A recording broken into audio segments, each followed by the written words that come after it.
मामा, देखो ये कितना बड़ा तरबूज है। इसे बाजार में बेचकर जो पैसे मिलेंगे उससे हम अपनी झोपड़ी की छत ठीक कर लेंगे ना।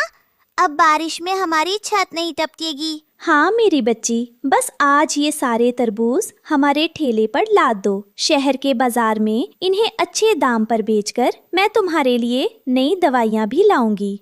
नैन्सी, प्रीति गामित, नेहा सोनकर, परी, मोहम्मद किजर। तभी वहाँ अपनी बड़ी गाड़ी लेकर कालू कौवा आ धमकता है। वह जंगल के बाजार का इकलौता बड़ा व्यापारी था और किसी भी गरीब पक्षी को खुद से सीधे तरबूज बेचने नहीं देता था। ओए रानो, जंगल के बाजार का नियम भूल गई क्या? कोई भी छोटा पक्षी सीधे ग्राहकों को माल नहीं बेच सकता।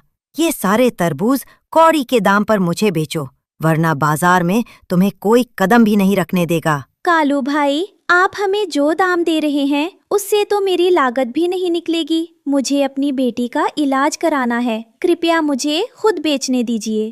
कालू की धमकी के बावजूद रानो अपने छोटे से लकड़ी के ठेले पर तरबूज लादकर शहर के बाजार पहुंचती है। लेकिन वहां कालू के गुंडे उसे अपनी दुकान लगाने के लिए 1 इंच जगह भी नहीं देते। मम्मा, दोपहर हो गई है और कड़कती धूप में हमारे तरबूज गर्म हो रहे हैं। कोई हमसे एक भी तरबूज नहीं खरीद रहा। सब हमें यहाँ से भगा रहे हैं। घबराओ मत बेटा, दुनिया में सब एक जैसे नहीं होते। कोई ना कोई हमारी मेहनत की कद्र जरूर करेगा। तभी वहाँ बाजार का एक छोटा और ईमानदार दुकानदार मिट्ठू तोता अपनी रेहड़ी लेकर गुजरता है। वो रानो और उसकी रोती हुई बेटी को देखकर रुक जाता है। अरे बहन, तुम्हारे तरबूज तो शहद जैसे मीठे हैं और अंदर से एकदम लाल है।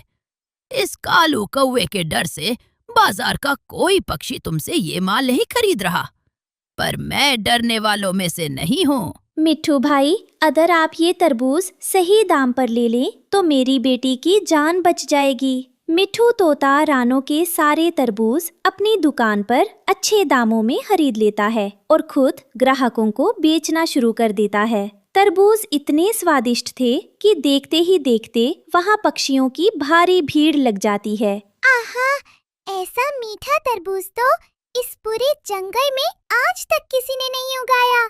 कालू कौवा तो हमें सड़े हुए तरबूज ऊंचे दाम पर बेचता था। मम्मा देखो, हमारे सारे तरबूज बिक रहे हैं। मिट्ठू अंकल कितने अच्छे हैं। रानो के तरबूजों की तारीफ सुनकर कालू कौवे का धंधा ठप होने लगता है। जलन और गुस्से में पागल होकर वो रानो और मिट्ठू को बर्बाद करने की एक आखिरी और घिनौनी साजिश रचता है। उस अनाथ चिड़िया और तोते की इतनी हिम्मत कि मेरे साम्राज्य को चुनौती दे। जाओ और रात के अंधेरे में मिट्ठू की दुकान में रखे रानो के बचे हुए सारे तरबूजों में जहरीला तेजाब मिला दो, ताकि जो भी उसे खाए वो बीमार हो जाए और नाम रानो का खराब हो।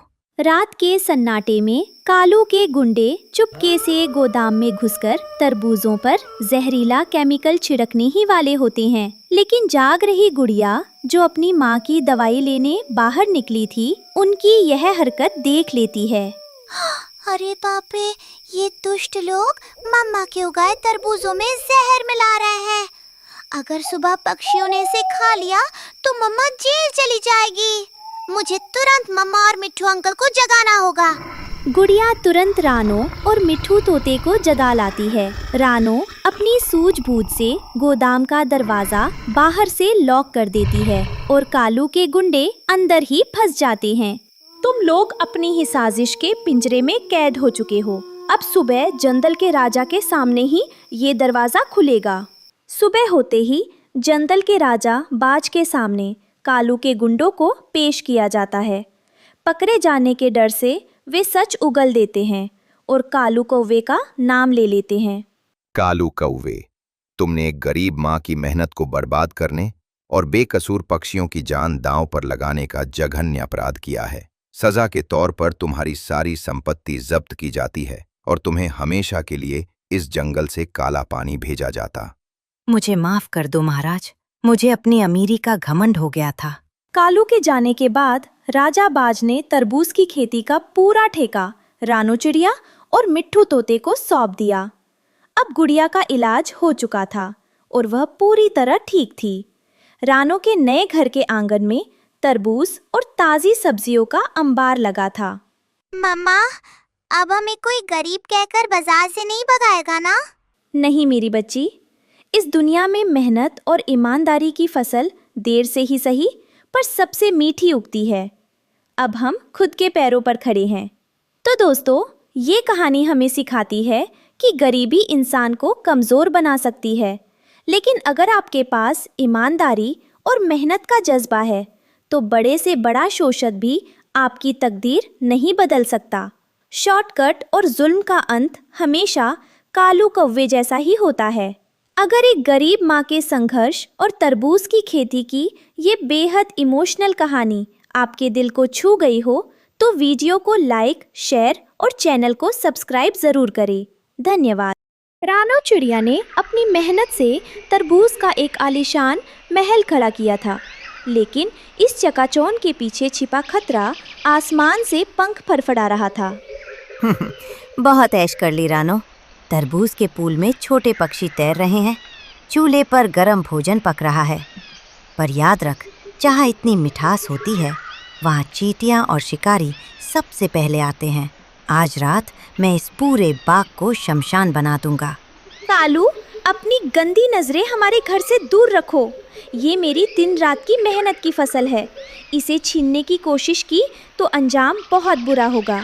रानो चिड़िया के तरबूज के घर के पास लौकी और टमाटर की हरी भरी खेती लहरा रही थी। दो छोटे पक्षी तरबूज के पानी वाले पूल में मजे कर रहे थे। रानो मिट्टी के चूल्हे पर भोजन पका रही थी। तभी ऊपर उड़ता हुआ कालू कौवा फसल तोड़ने के इरादे से छपटता है। रानो, आज रात तुम्हारे इस तरबूज के घर के टुकड़े टुकड़े हो जाएंगे। मैंने जंगल के सबसे बड़े जहरीले कीड़ों से सौदा किया है, जो तुम्हारी इस पूरी हरी भरी फसल को एक रात में सुखा देगा। अपनी धमकियां अपने पास रखो कालू। मेरी मेहनत की जड़ें बहुत मजबूत है। तुम जैसे मतलबी लोग इसे हिला भी नहीं सकते। रात होते ही कालू कौवा चुपके से जहरीले कीड़ों की एक पूरी फौज लेकर आता है। वे रानो के तरबूज की झोपड़ी और लौकी की बेलों की जड़ों को कुतरना शुरू कर देते हैं। हाँ, चबा जाओ इनकी जड़ों को। जब सुबह रानो जागेगी तो उसका ये आलीशान तरबूज का घर जमीन पर ढह चुका होगा। रानो को आधी रात को ही पत्तों के हिलने और कुतरने की आवाज़ आ जाती है। वो समझ जाती है कि जैविक हमला हुआ है। वो तुरंत उड़कर पास के बबूल के घने जंगल में कड़कनाथ मुर्गे के पास पहुंचती है, जो कीड़े मकोड़ों का सबसे बड़ा शिकारी है। कड़कनाथ भाई, कालू कौवे ने मेरे तरबूज के बाग पर जहरीले कीड़ों से हमला करवा दिया है। अगर सुबह तक वे कीड़े नहीं रुके तो मेरी पूरी फसल और मेरा घर बर्बाद हो जाएगा। रानो बहन, तुम घबराओ मत। उन कीड़ों का इलाज तो मेरी पूरी सेना 1 मिनट में कर देगी। चलो। सुबह की पहली किरण के साथ ही कड़कनाथ मुर्गा अपनी पूरी फौज लेकर रानो के बाग में धावा बोल देता है। वे चुन चुन कर उन जहरीले कीड़ों को खाना शुरू कर देते हैं। अरे बाप रे, ये मुर्गों की सेना कहाँ से आ गई? भागो यहाँ से, वरना ये हमें जिंदा चबा जाएंगे। कालू कौवा एक पेड़ के पीछे से छिपकर देख रहा होता है। नहीं, मेरा प्लान फेल हो गया। रानो ने रातों रात बाजी पलट दी। अपनी पहली हार से बौखलाया कालू कौवा एक और खतरनाक चाल चलता है। वो पास की पहाड़ी के पीछे वाले तालाब पर जाता है और वहाँ के बांध की मिट्टी को हटाने लगता है, ताकि कीचड़ और गंदा पानी सीधे रानो के बाग में घुस जाए। अगर फसल कीड़े नहीं खा पाए तो ये गंदा कीचड़ इस पूरे सुंदर बाग को सरा देगा। पहाड़ी से गंदा कीचड़ रानो के खूबसूरत पत्थरों वाले रास्ते की तरफ बढ़ने लगता है। रानो के छोटे पक्षी गुड़िया और कुकू इसे देख लेते हैं और अपनी मम्मा को अलर्ट करते हैं। मम्मा देखो, ऊपर से गंदा पानी और कीचड़ हमारे खेतों की तरफ आ रहा है। हमारे पौधे मर जाएंगे। बच्चों, डरो मत। हमारे पास जो तरबूज का बड़ा पूल है, उसके पानी का रुख हमें इस कीचड़ की तरफ मोड़ना होगा। रानो चिड़िया तरबूज के बड़े पूल का ढक्कन खोल देती है। जिससे पूल का साफ और तेज पानी एक तेज धार बनकर आने वाले कीचड़ से टकराता है। पूल के साफ पानी का प्रेशर इतना तेज था कि वो उस गंदे कीचड़ को बहाकर सीधे वापस पहाड़ी के नीचे के गड्ढे में धकेल देता है।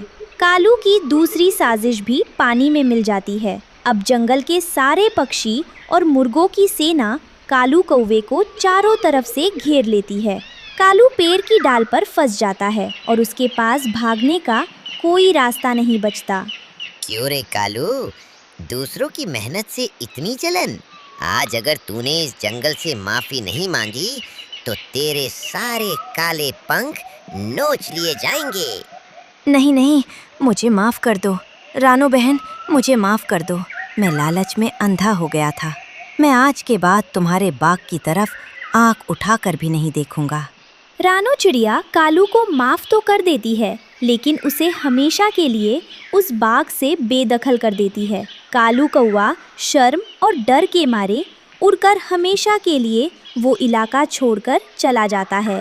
मम्मा, आज आपकी सूझबूझ ने हमारे सुंदर तरबूज के साम्राज्य को दो बार उजड़ने से बचा लिया। शाम का समय होता है। रानो का पूरा परिवार फिर से सुरक्षित था। छोटे पक्षी तरबूज के घर के बरामदे में बैठकर चहक रहे थे और रानो चूल्हे पर पकी ताज़ी हरी बीन्स और रोटियां सबको परोस रही थी।